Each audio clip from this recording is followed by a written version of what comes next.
one of the most ruthless exhibitions of savagery the world has ever seen.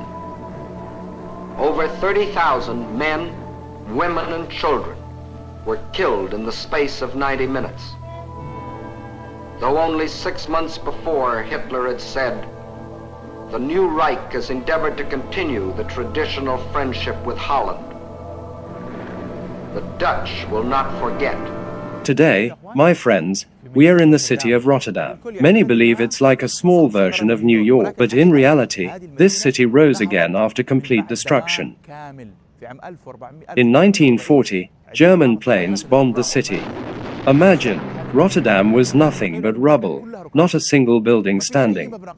And now, as you can see,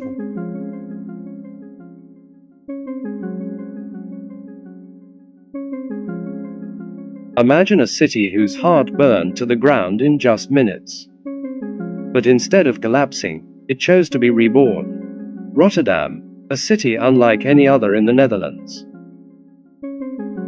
On the morning of May 14, 1940, German planes dropped hundreds of bombs on the city center. In just 15 minutes, the heart of Rotterdam was gone. 30,000 people lost their homes, and a city that had stood for centuries almost disappeared. But the Dutch made a bold decision. Instead of rebuilding the city as it was before, they chose to start from scratch. And out of the rubble, Rotterdam was reborn as the city of the future. Today, walking in Rotterdam feels like walking through an open-air museum. Its buildings don't look alike, and each one tells its own story. Let's begin with the modern icon of the city, the Erasmus Bridge.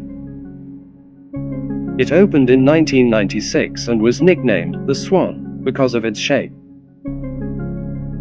This is the Erasmus Bridge, the true icon of modern Rotterdam. But it's more than just a bridge. It's a symbol of a city once divided by water, now united again.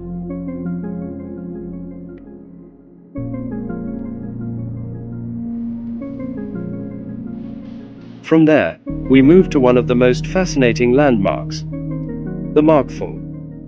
Opened in 2014, this building combines a market, restaurants, and apartments.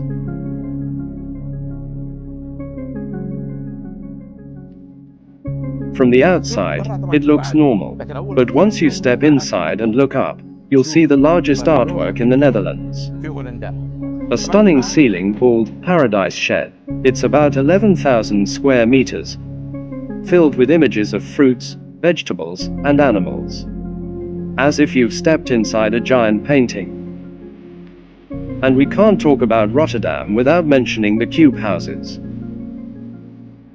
These houses are a unique piece of architecture, a message from the Netherlands to the world. Yes, we rebuild, but we do it in a way that's bold, creative, and unlike anywhere else. Designed in the 1970s by Piet Blom and opened in 1984, the houses are tilted at a 45-degree angle. Each cube represents a tree, and together they form a forest. A reminder that even an ordinary home can be turned into a piece of art. But Rotterdam has not forgotten its past. Let's go to Oude Haven, the old harbor. This port is more than 600 years old. In the Middle Ages, it was the lifeline of Dutch trade. This is the old port of Rotterdam. From here, Dutch trade sailed to the world centuries ago. And today, the old wooden boats are still here, standing as witnesses of history. But behind them, you'll see modern skyscrapers. One single view that sums up Rotterdam, the past and the future, side by side. And when the sun sets here, it's not just a beautiful view. It's a reminder that even after the darkest and hardest moments, the sun must set and rise again. Rotterdam lived through a long night of destruction. But with every sunrise, it chose to start again. The sunset over Rotterdam is not just the end of a day. It's the symbol of a city reborn from the ashes. A city that did not stop at its past, but created a future worthy of itself. A future that taught the world that hope can rise from the rubble. Today, when we walk through Rotterdam's streets, we don't just see modern buildings. We see a story of resilience. A city that chose not to write its history in destruction, but in determination, creativity, and the courage to dream.